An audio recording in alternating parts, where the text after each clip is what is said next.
Welcome to Intergenerational Politics with Jill Wine-Banks and Victor Shi, where we host weekly political discussions that are engaging and relevant to all generations with experts on various issues facing our country today. This is Victor Shi. I'm going to be an incoming freshman at UCLA, and I'm also the youngest Biden delegate. Jill, can you give our audience an introduction of who you are?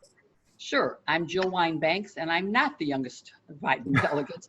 I am a former Watergate prosecutor, the author of The Watergate Girl, former General Counsel of the Army and Chief Operating Officer of the ABA, as well as Solicitor General and Deputy Attorney General of the state of Illinois.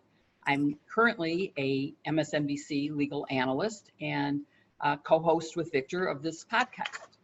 And as always, we want to thank you for listening to Intergenerational Politics. Today, we cannot be more excited to be talking with Professor Geoff Stone from the University of Chicago Law School for part one of a Supreme Court debrief installment, because it is unfortunately the end of the Supreme Court term, which means that we have to debrief these cases. But luckily, we have some exciting and really consequential cases. I know for me, especially as a young person, I didn't really pay much attention to Supreme Court cases before COVID-19 hit, but with now the abundance of time, I've had some time to really look into some of these cases. And today we'll be specifically touching lightly on June Medical Services, which is the case regarding the abortion, and also the ruling on LGBTQ plus workers not being able to be barred from workplace discrimination. So Professor Geoff Stone is an Edward H. Levi Distinguished Fellow, Professor at University of Chicago. Professor Stone joined the faculty in 1973 after serving as a law clerk for Supreme Court Justice William Brennan.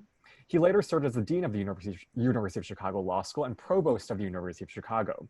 Stone is the author of many books, including his most recent, Democracy and Equality, the Enduring Constitutional Vision. Yes, Jill has it right here. So for everyone watching, you can see the book. And for anyone listening, it's called Democracy and Equality, the Enduring Constitutional Vision of the Warren Court. And then we'll also be talking about his previous book, Sex and the Constitution, Sex, Religion, and Law from America's Origins to the 21st Century. So Professor Stone was also appointed by a president who we miss dearly, President Barack Obama, to serve on the president's review group on intelligence and communications technologies, which evaluated the government's foreign intelligence surveillance programs in the wake of Edward Snowden's leaks. He has also written amicus briefs for constitutional scholars in a number of Supreme Court cases, including Obergefell versus Hodges, the marriage equality case, and Whole Woman's Health versus Hellerstadt, the abortion case involving admitting privileges for doctors in Texas. So thank you so much for being here, Professor Stone. We really appreciate it. My pleasure. I'm delighted to be here. Yeah, so our first question is, I mean, to get this conversation started is like you wrote an amicus brief for Whole Woman's Health, which was obviously a key case concerning a woman's right to choose. And you also clerked for former Justice William Brennan when Roe versus Wade was decided. So that gives you a unique view of the issue of abortion. So we want to kind of get started with that topic. A few weeks ago, we talked to Sivia Tamarkin, who is the director of Birthright, a war story about the most recent Supreme Court decision on a woman's right to choose, which is, June Medical Services versus Russo. In that case, held that a Louisiana law that required doctors who perform an abortion in a clinic to have admitting privileges in a nearby hospital was unconstitutional. Roberts joined in an outcome written by the four liberal justices. So first, for our audience listening today, tell us how that decision fits with Whole Woman's Health and the broader context of Roe versus Wade. So to start with Roe versus Wade, Roe was decided in 1973 when I was a law clerk to Justice William Brennan. And it was a 7-2 decision.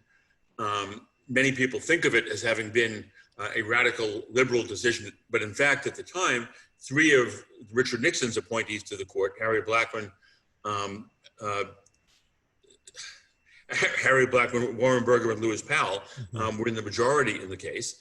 And it was seen at the time as an extremely important and dramatic decision, but not one that was highly divisive or controversial. And the court concluded that the right of a woman to decide for herself whether to bear a child was fundamental to her own dignity and autonomy, and that the state should not be able to interfere with that freedom unless it had a substantial or compelling justification for doing so. And over the years, from 1973 until the Whole Woman Health decision 4 years ago, the court wrestled with exactly how to interpret and apply Roe v. Wade as the court became increasingly conservative over the years. Yeah. And with a steady flow of Republican appointed justices to the Supreme Court over that time, there were a number of moments when it seemed as if the court, given its makeup, would be likely to overrule Roe v. Wade. One of the most dramatic moments along those lines was the Casey decision in 1992. At that time, 7 of the 9 justices, of the 8 of the 9 justices, had been appointed by Republican presidents, and the only one who'd been appointed by a Democratic president, Byron White, had dissented in Roe. And the case came to the Supreme Court, and there was a very strong sense that the court would overrule Roe v. Wade. And at the last minute, Justices Kennedy, Souter, and O'Connor, all Republican appointees, got together and decided that they would save Roe v. Wade. And they redesigned much of what the court had determined in Roe about the circumstances in which the state can regulate abortion, but basically concluded that the government cannot regulate a woman's right to choose unless the government has a sufficiently strong justification that the restriction is not an undue burden on the woman's right. And over the years since then, the court has wrestled with what is an undue burden. So in Hellerstadt, decided 4 years ago, Whole Woman's Health decided 4 years ago, the question basically was whether the state could have a law that said that any doctor performing an abortion had to have admitting privileges in a hospital within 30, I think it was 30 miles of where the hospital, where the abortion took place. And the argument of the state was this was not an undue burden on the woman. You just go to a doctor who has admitting privileges within 30 miles of a hospital and no problem. Well, what the court said is that there were very, very few doctors who performed abortions in the state who had admitting privileges, because most hospitals, which were anti-abortion, refused to allow any doctor who performed an abortion to have admitting privileges. And the court concluded that the number of doctors that would be available in the state of Texas would shrink down to perhaps as small as 1 in the entire state, and that would pose an undue burden, and it was therefore unconstitutional, and the state had no substantial need to do this, that abortion was a relatively safe procedure, and that many, many more dangerous procedures could routinely be done in the state without a doctor having admitting privileges in a nearby hospital. So they said there's no, this is an undue burden on the right of the woman. So this past year, so this past year, the court agreed to hear a case from Louisiana that had exactly the same law as the one the court had struck down in a 5-3 decision 4 years ago in Whole Women's Health. And Justice Kennedy was the critical vote in that case, and he now has left the court and was replaced, of course, by Justice Kavanaugh. And the question now is, would there be a 5-member majority to both overrule Whole Women's Health and perhaps even overrule Roe v. Wade? And so the case came to the court, and I think that there was a lot of anxiety among women's rights groups that the court would take advantage of this opportunity. In Russo, the court, in a 5-4 decision, held that the Louisiana law, which was exactly like the Texas law, was unconstitutional. And the really shocking, surprising aspect of it was that the 5th vote for the majority, with the 4 liberal justices, was Chief Justice John Roberts, who had never voted in his entire career to strike down any law that had limited abortion previously. And Roberts wrote an opinion in which he basically said Whole Women's Health was decided only 4 years ago. This is exactly the same case. We don't have sufficient justification to overrule it. Nothing has changed in those 4 years. Therefore, even though I dissented 4 years ago, I will vote to strike down the law in this case. The 4 other conservative justices were furious at Roberts for doing this. And one of the interesting puzzles is why Chief Justice Roberts did this in this case. And the basic assumption on the part of most people is that at this particular moment in time, he's trying to retain the credibility of the court as an institution that has integrity. And that if you had 5 Republican appointed justices, 2 of whom were appointed by Donald Trump, voting to overrule a 4-year-old precedent, that would completely undermine the reputation of the court as a principled organization. Remember, he had said there are no Obama judges, there's no Trump judges. Yeah. Well, if they had voted 5-4 with the 5 conservative justices on one side and the 4 liberal justices on the other, it would have undermined completely his defense of the court as a principled institution. Mm-hmm. So it was a very important and interesting decision. For sure, and I know that we want to get into Justice Roberts, some of the broader trends with how he's voting later in the podcast. But I guess for my generation, who were born way after Roe versus Wade and have never really known a time when abortion was not legal, do you think there's a chance that Roe versus Wade will be overturned or restricted because of some loose interpretation of the undue burden standard that you previously mentioned? So first, just a little bit of history to put it in context. Mm-hmm. Abortion was legal in Western culture from the time of the ancient Greeks, through the Romans, through the Middle Ages, through the founding of the American Republic, at the time the Constitution was adopted, and into the 19th century. It was legal, it was common, and in a world where contraception was not very effective, abortion was a routine method of attempting to maintain control over family size and over whether to have a child. And it was not seen as particularly controversial through all of that period. It was only in the mid-19th century that evangelicals began seeking to make a political movement that turned this around. And in the United States, abortion for the first time began to become illegal in the late 19th century. And it was then illegal throughout until Roe v. Wade in almost every state. Nonetheless, women were having roughly 1 million illegal abortions a year now in that period. And it's important for people who think about abortion to know what it meant to have an illegal abortion. Because in that world in which abortion was seen as a crime and as a sin, a woman who was pregnant and did not wish to carry that pregnancy to term could not simply go to a telephone and call up a doctor. Mm-hmm. You had to find somebody who was willing to perform this illegal act. And if you were lucky, you knew somebody, a sister or a close friend who had had an abortion and who could give you the name of someone to call. But for most women, that wasn't the case. And so you would have to go to a cab driver and say, I have a friend who's pregnant. Do you happen to know somebody who can perform an abortion? Or maybe an elevator operator? And if you were lucky, someone would give you a name and a phone number or an address. And you would reach out to that person. And what typically would happen is they would say, okay, meet me on the corner of X and Y Street at midnight and face north. And not knowing who was there, the woman would go there alone, and they'd stand on the corner, and someone would come up behind her and blindfold her, because this was a crime. Wow. And they would put her in the back seat of a car and drive her to an undisclosed location. Mm-hmm. And they would take her into maybe a hotel room or maybe just a back alley. And someone who she could not know who it was, didn't know if they were trained, would then perform an abortion, which hopefully worked out okay, but often did not. Mm-hmm. And this was the world of horror that women lived in before Roe v. Wade. And it was when the justices came to appreciate that, as they were deliberating on Roe v. Wade, that they recognized that this was utterly unacceptable in a free society dedicated to the rights of individuals to control their own destinies. And that's what led the court to reach the decision that it reached in Roe v. Wade. Now, as I said, your question was about the undue burden standard.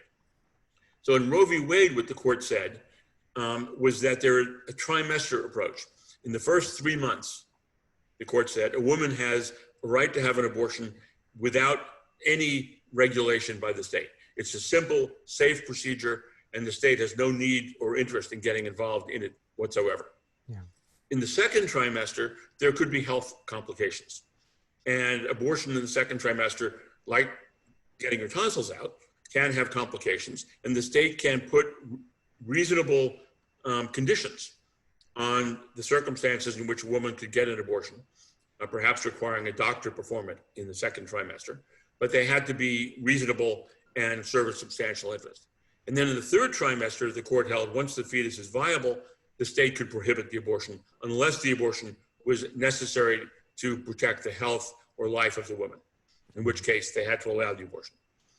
In Casey, the court adopted the undue burden standard. It got rid of the trimester approach, and it said the central standard in all situations is whether the prohibition or the regulation or the restriction or the requirement, whatever law the state has passed, poses an undue burden on the freedom of the woman, which was a very vague and open-ended standard. And that was the standard, well, technically up until today, it remains the standard. We now have 5 justices on the court who unequivocally reject Roe v. Wade. No question about that. And the issue is whether they will follow the precedent and allow Roe v. Wade to continue. Overruling Roe v. Wade would be a very big deal politically for the court, both positively and negatively, depending on what your views are. And I don't doubt that there were 4 justices who would vote to overrule Roe v. Wade. I don't know what Chief Justice Roberts will do. I know that he believes Roe is fundamentally wrong. No question about that. He leaves no doubt about that. But I also think he worries about the court being seen as overly political. And so my guess is that he will take a couple of years at least to get to the point of overruling Roe. But I would guess that if these 5 justices are still on the court in 5 years, that Roe v. Wade will have been overruled between now and then. And what that will mean for women is that in some states, the state law will allow abortion and they will not be affected. But in most states, in a majority of states, abortion will be illegal again. And wealthy women in those states will be able to travel to a state where it's legal and have an abortion. But poor women in those states will not be able to do that. And they will be back in the world of the back alley. And that is truly tragic for our society. Definitely. And Jill, I'll let you take the conversation from here and talk about Jeff's new book as well as the LGBTQ decision. Right, but before I do that, because listening to this was very fascinating to me, a couple of points I want to make is a woman who grew up during a time when abortion could be deadly, and gaining the right to protect myself and all other women. I can't stress enough the importance and that it's time for Victor's generation to take over this fight and to make sure that it stays legal at the state level if indeed it gets abolished at the federal level. Right. So I'm relying on Victor and his peers to make sure we continue it. But 2 other things. One is in our conversation with Sivia Tamarkin about abortion, she was felt that this was not as strong a decision and that there were a lot of ways to evade it. One, of course, is by loosening the definition of what is an undue burden. And that's up to the court to say, you know, what is too much of a burden, and that it can not outweigh the state interest. So that's one thing. And she said, you know, nowadays when Victor's generation assumes that they can just call up a doctor and get a pill, that would be fine. But she pointed out, and I wonder if you could just comment if you think this is correct, she felt that it was possible that in states that bar abortion, that they would also bar self-induced abortion, that they might have a rule that says you have to have a doctor, you have to do something, or just simply outlaw the pill ingestion and make it a crime to take the pill in that state. Do you think that's a possibility? I think there are 2 ways in which the court, there are many ways in which the court can address this. One of them is to say that Roe v. Wade is wrong. The woman has no right to terminate a pregnancy under the Constitution. If a state wants to regulate that, it can regulate it, period. And it's none of our business. And so, yes, I think states could do that, and that they would regard there to be no constitutional right. Even more extreme that a court could do, I don't think this court will go there, is to say not only that Roe v. Wade is overruled, but that the fetus from the moment of conception is a person. And just like a parent cannot choose to kill their 2-year-old because they decide they don't want it, and to do that would violate the constitutional rights of the 2-year-old, right? You could say that once there is conception, you cannot terminate the pregnancy because that is the same thing as killing a 2-year-old. And that the fetus is a person under the Constitution. I don't think we're going to get there anytime soon. So, but the answer to your question is yes. I think that a state could prohibit the pill. And I think the Supreme Court would basically say it's none of our business if they were to overrule Roe. I will finish this topic with one other comment. I am currently blocking the name of the book and the author, which I am wholly embarrassed about. But a long time ago, there was a book written that hypothesized a man being forced to be pregnant. And it happened to be the judge in a case about abortion, and how differently that judge sees abortion when it impacts his life. And it has long been said that if men could be pregnant, abortion would be wholly legal. And I just want people to think about that a little bit before we, move on to, other topics here. Absolutely correct. And I promise that I will make sure that before we post this episode, I will remember the name of the book and the author, because it's quite interesting and it's good to hypothesize about. But let's go back to, and I'll hold it up one more time, just because we should be plugging this wonderful book, as well as your second book, which unfortunately it's too big for me to hold up. It's a little thicker, but we'll talk about it. Anyway, you and David Strauss have now written this book. And of course, the title evokes so many things to me: democracy and equality. Just that alone, evokes, especially in an era now where we're talking about racial justice and all sorts of other democratic threats that we are facing in this country. But this specifically addresses the Warren Court, which again was during my lifetime, but not during Victor's, but which was seen as a very liberal, out there kind of court. And they decided very important cases. Brown versus Board of Education, for example, a case that I don't think anyone living today can imagine a society in which there isn't a Brown versus Board of Education, where separate is not equal. Miranda v. Arizona, and I remember the only time I've ever had to give a defendant the Miranda warnings, because normally the investigators do that long before I ever question a witness, but it was Rosemary Woods during the tapes hearing. And it's a really dramatic and awesome responsibility to tell someone that they have the right to remain silent, they have a right to an attorney. And again, we just assume that's part of our lives, but these were very big decisions.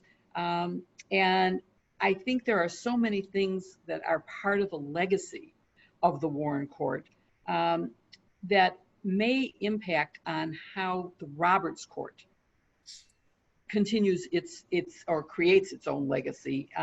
So if you could talk about that, and particularly if you can relate any of this to Black Lives Matter, to racial justice, to the issues that we're facing now, and maybe even mail-in ballots, which is definitely a subject that concerns me greatly, is that the court, I don't feel secure that they will protect the right of every citizen to vote and not to endanger their own life, their own health, by going to a polling place during a time of a pandemic. So it's a little broad question, but I know that you can come up with a succinct answer to it.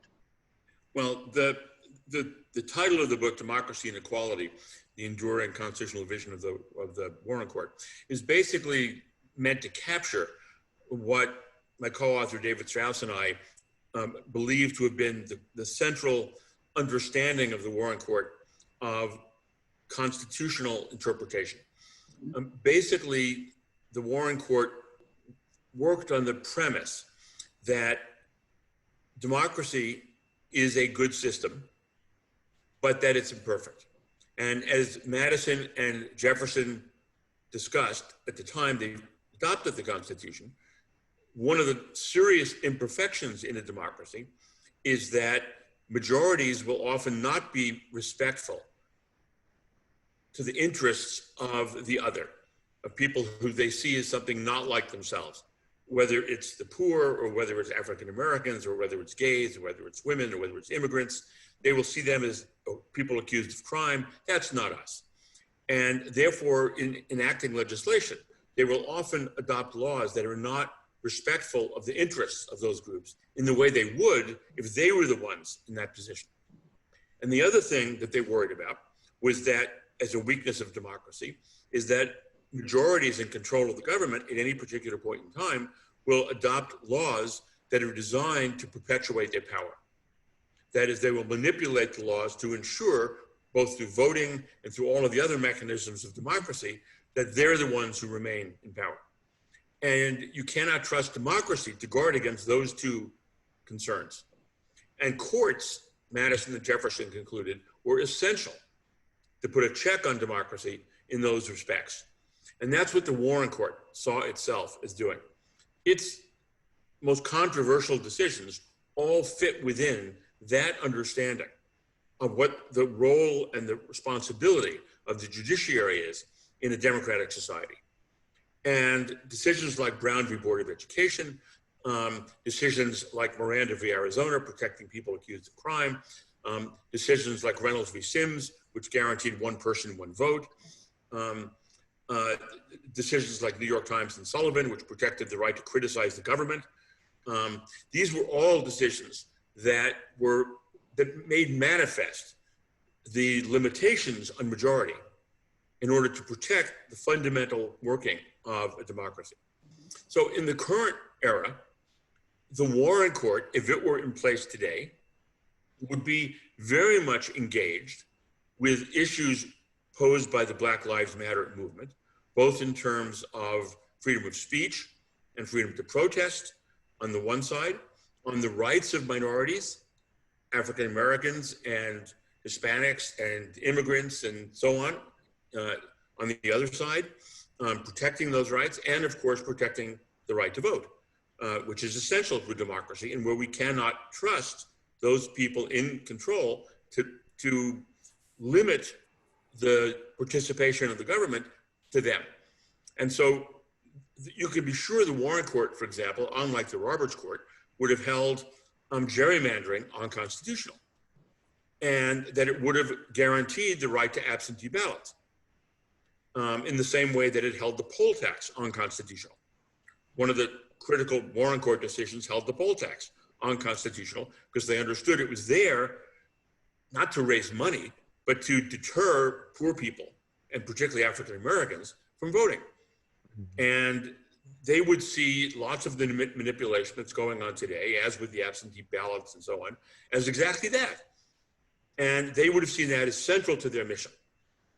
Unfortunately, the current majority of the Supreme Court, A, does not see its mission that way, and B, I hate saying this, but I think that they would be much more attentive to those issues if they were disadvantageous to their side of the political world. But because they see gerrymandering benefits Republicans nationally. So what the hell, let it happen. I mean, that's a terrible criticism of the court, but I honestly am certain it's true. Yeah. If gerrymandering were done in a way that disadvantaged Republicans nationally, they would have struck it down. And it's terrifying. It pains me to say that, but I think it's true. Mm-hmm. It's terrifying. And also, I'm just, Victor, were you even aware that there was a poll tax? I mean, honestly, when you said that, Jeff, I went, oh my God, that was when I was alive and of thinking age. Yeah. And yeah. I had forgotten that was a Southern practice to prevent voting. Right. And we're watching a more modern way of stopping voting now. And the one person, one vote rule, which the Warren Court put in place, was critical, because what had happened over time is that as cities grew, people moved from the country into the cities. And so districts, legislative districts for the state legislature and for the Congress, right, suddenly had populations with each with one representative, with 5,000 people in one district and 500,000 people in another. Yeah. And the state legislature, which draws the lines, wasn't going to change the lines because they were controlled by the small districts. And so the Supreme Court had to step in and say, no, one person, one vote, districts have to have equal number of people. And the modern equivalent of that is gerrymandering. Exactly. And I'm on the board of the Better Government Association, BGA, which one of our big projects was looking at how to do a fair map. And it's not easy to actually do a fair map where you don't draw districts that are crazy, but where you have equal representation so that you don't have that disparity in the number of people represented by a representative. But it's something that's absolutely essential, I believe. And to be clear to your audience about what gerrymandering is that even if you honored one person, one vote, you draw the line so your party has the majority, has 51% of the people in its districts, and the other party has 100% of the people in their districts. So even though the state is 50% one party and 50% the other party, your party has 2/3 of the districts. Right. Exactly. And the cases this year the cases this year that addressed it, the diversity or the numbers were really dramatic in terms of that happening. And the Supreme Court, in an opinion by Chief Justice Roberts, in a 5-4 decision last year, said, well, that's a hard question to solve. And, we just don't think we should take it on. I mean, you can see that there's this really bizarre picture online that shows how weirdly the districts are drawn, and they're drawn in a way where you can like map out like the whole alphabet, so like A through Z, and the districts are drawn like that. So I think that really underscores just one person, one vote isn't one person, one vote with gerrymandering. Yeah. Exactly. So moving on to your your earlier book, which I was at a book event where you spoke, and have the book and have thoroughly enjoyed it, called Sex and the Constitution, which is a provocative title, but isn't really exactly meant as provocative as it was. Obviously, you did a lot of research for that book, and it raises for me, with that background, your commentary on Harris Funeral Home versus the EEOC, which ruled 6-3 that gay and transgender employees are protected under Title VII of the 1964 Civil Rights Act and cannot be fired simply because of their gender identity. And interestingly, Justice Gorsuch, who was President Trump's first appointee, wrote the majority opinion. I'm sure that surprised President Trump and all of his supporters. Justice Alito, on the other hand, completely eviscerated the opinion and couldn't have disagreed more obviously in the rationale. So could you comment on that decision in this term, but also sort of in general, the progress of gay rights and LGBTQ? Well, first of all, gay rights, the progress of gay rights in our country in terms of the law and constitutional law in particular has been quite remarkable. And it has been very much the result of the work of the Supreme Court. Here, justices like Anthony Kennedy and Sandra Day O'Connor, Republican appointed justices, have been critical in a series of decisions, almost always 5-4. First recognizing that it cannot be made criminal to engage in same-sex sex, and then recognizing ultimately that gays have a right to marry, which was unimaginable 30 years earlier. Yeah. And this would not have happened in our country, certainly not across the country the way it has because of the Constitution, but even in many states which changed their views partly because of what the court was doing. It's been a revolution and an extraordinarily powerful and valuable one for our society. And I actually should say, I think that the reason this happened, sadly, was because of AIDS. Because before AIDS, people who were gay kept their homosexuality to themselves. It was seen throughout society as not only a violation of religious beliefs for many Americans, but as weird and not moral and not appropriate. And so the vast majority of people who were gay kept that to themselves and were very private about it. Their parents didn't know, their siblings didn't know, their classmates didn't know. For the first 15 years I was a law professor, I only had one openly gay student. And AIDS made that impossible. With AIDS, with literally hundreds of thousands of gay men in particular becoming ill and in many cases dying, they could not keep who they were a secret. And their friends and their siblings and their parents and their employers suddenly realized that this person I've liked, I've respected, I've loved all of these years is gay. I would never have known that. I would never have thought I could have a friend who was gay or a son who was gay. And suddenly people were forced to come out. And that's what led to this fundamental transformation in our society. Hundreds of thousands of people died, but it made that happen. So the decision this term was a completely surprising one. The issue in the case is whether Title VII of the Civil Rights Act of 1964, which prohibits employers to discriminate on the basis of race, religion, sex, and similar characteristics, prohibited discrimination against people who are LGBTQ. And the statute absolutely did not say that. When the Congress enacted that law, no one intended it to apply to gays and lesbians and transgender people, or would ever have imagined in 1964 that it would protect those people. And indeed, in the years since then, many efforts have been made to amend the statute so as to add sexual orientation to the law. And it has never passed the Congress.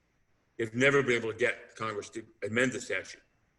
The issue in this case was whether the prohibition on discrimination on the basis of sex in employment applies to sexual orientation.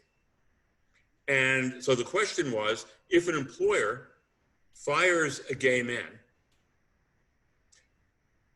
but would not have fired the man if he was not gay, is that a violation of the Civil Rights Act, right? Justice Gorsuch, who wrote the opinion, is very conservative.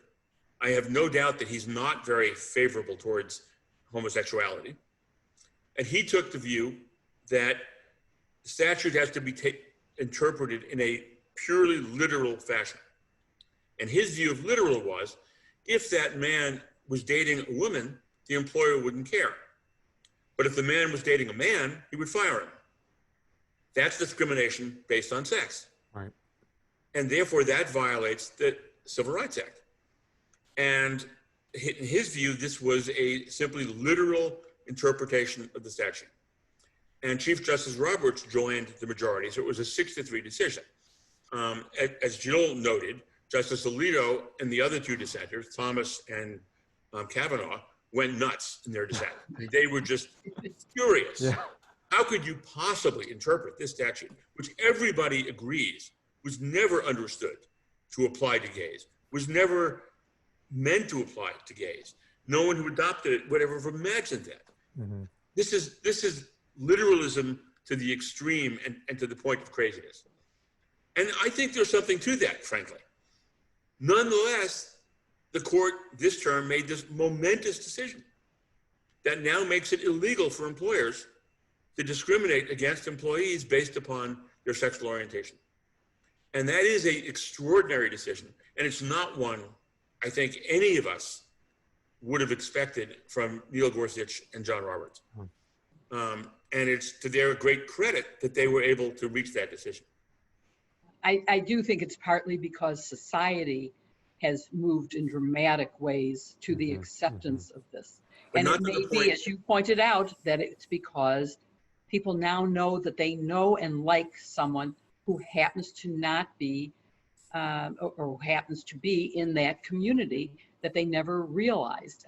This was an issue we dealt with, the Pentagon has dealt with for a long time. Mm-hmm. First it was this don't ask, don't tell. So you keep it secret, it's okay. And then people started realizing that these were good soldiers, that regardless of what their gender identity was or their sexual preference was, they were doing a good job. And I had one general say to me, the best person I have, who I could not have my unit effectiveness without, is gay. And I can't get rid of that person for that reason. Too valuable to me. So I think it is society has moved, and the court, of course, has to recognize in some way that a contrary decision might have been very, very badly received. And going back to what you said about the case that Congress has not changed the statute, and that a majority of states do not have laws prohibiting discrimination based on sexual orientation. So although there's been a dramatic change in national attitudes, it has not led to federal legislation or to state legislation in a majority of the states. Exactly. So it's quite interesting. And so let's just look as a sort of a wrap-up question about Chief Justice Roberts and what his court, how they're behaving. How would you end up defining it if you had to define it today? And what would be your prediction for how they will continue to behave as they continue to take on things that really are critical to our success as a democracy, equal justice, the rule of law? Well, I think it's a mistake to exaggerate the significance of a couple of decisions where Roberts and Gorsuch, in this case, for example, did something surprising. The fact remains that these are the same justices who have voted in almost every case in the last couple of years in a hardline, invariable, conservative manner on issues like voting rights, on issues like gay rights. Remember, Roberts opposed the right of gays to marry, wrote a furious dissenting opinion in that case only a couple of years ago. So I think we want to keep it in perspective. But I think what's happening at the moment is that we have an extraordinary situation. At the current moment, we have a court with 5 justices appointed by Republican presidents, all of whom were appointed with highly ideological goals in mind, and 4 justices appointed by Democratic presidents. And those 9 justices divide ideologically 5-4 on almost everything they believe in. And for them to vote 5-4, 5-4, 5-4, 5-4 on every controversial case will in fact undermine the integrity of the court. Yeah. Judges are supposed to be neutral, open-minded, fair-minded, not following a particular predetermined partisan political path. And I think Roberts and particularly Breyer and Kagan, the 3 of them, are working very consciously to find ways to avoid that pattern manifesting itself in order to protect the court as an institution and their own reputations. How long that will work remains to be seen. What we need are some justices to be appointed who don't fit in those 2 categories. We've never had a court like this. If you go back and look at the Warren Court, for example, some of the most liberal justices were appointed by Republican presidents. Earl Warren was appointed by Eisenhower. William Brennan, whom I clerked, who was very liberal, was appointed by Eisenhower. Some of the most conservative justices, Felix Frankfurter and Tom Clark, were appointed by Democratic presidents. So there was no correlation between the judicial approaches of the justices and the presidents who appointed them. Now we have this really dangerous situation where it can easily fall into the reality that we just don't respect the court. They're not judges anymore. They are, despite what Roberts said, Trump judges and Obama judges. And that's not the way the judiciary is supposed to be, but I fear that we are headed in that direction. Now, I do think that's what Roberts is trying to prevent. Do you think that the reason that we had people like liberals appointed by Republicans and conservatives appointed by Democrats is because we didn't have access to the same in-depth information that we now have, that we didn't have the same vetting procedures, so that nowadays it's impossible for me to imagine that Donald Trump would appoint anybody who would surprise him, although I'm sure he is surprised by Gorsuch's handling of at least this case. And that it's a system of vetting that has led to this kind of division? Yeah, I think that's very much one part of the issue. First of all, I think presidents generally were not quite so concerned with the ideology of the justices or of the court, number one. But number two, I think they didn't have the professional vetting that the Federalist Society now provides. So, people like Ronald Reagan appointed Anthony Kennedy and Sandra Day O'Connor, and George H.W. Bush appointed David Souter.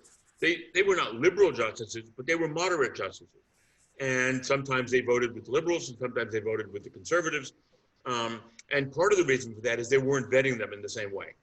Now, if Donald Trump is appointing someone, he has the Federalist Society who will follow these people from the time they enter law school and watch their path, read what they write as students, read what they write as lawyers, read what they write as government officials, and they know exactly what they're getting.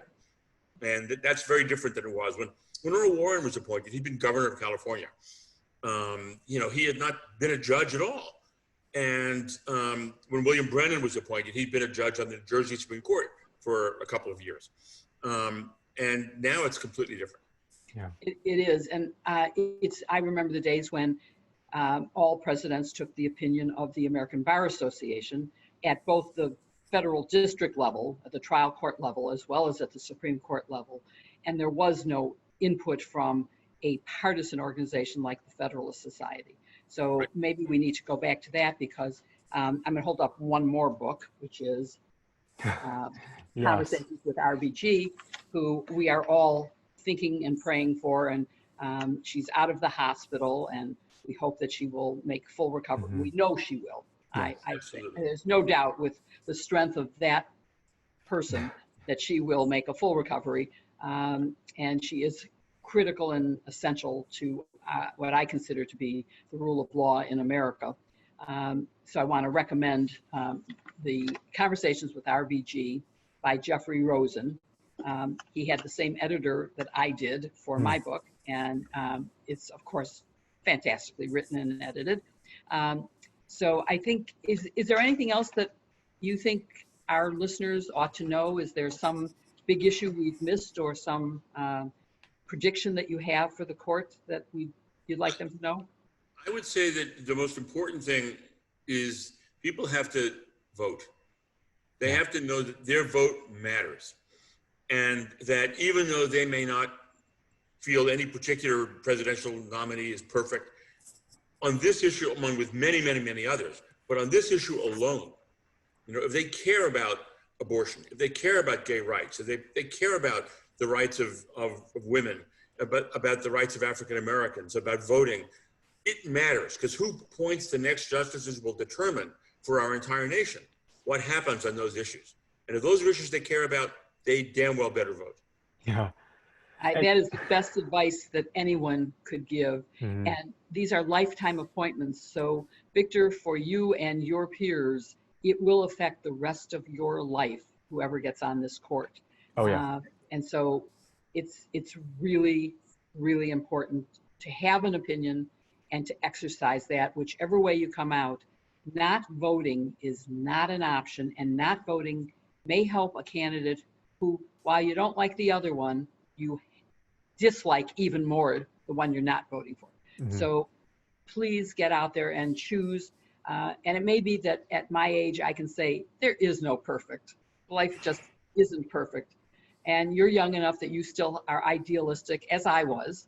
I was a 60s activist, and I am still an idealist. But I'm also a pragmatic realist.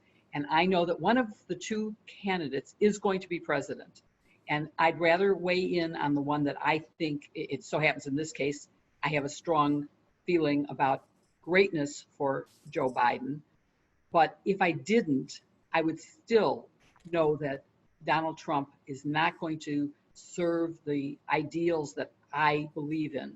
And so I have to vote for Joe Biden. So please, all of you, get out there, be informed, be involved, vote, and help get out the vote. Yeah. And Professor Stone, I think you're our 7th guest to have on this show. And I think all 7 of them, when we ask them if they have anything else to add or if they have any advice for young people, they all say, get out and vote. And it may sound like repetitive advice for our younger audience, but I think it just underscores how it's so important that everyone needs to vote. And then also to add on to that, I think relating this back to kind of our conversation today, I think what we're seeing clearly is the evilness of Mitch McConnell and how if we don't vote for the senatorial races too, we may be stuck with some of these appointees who are all white.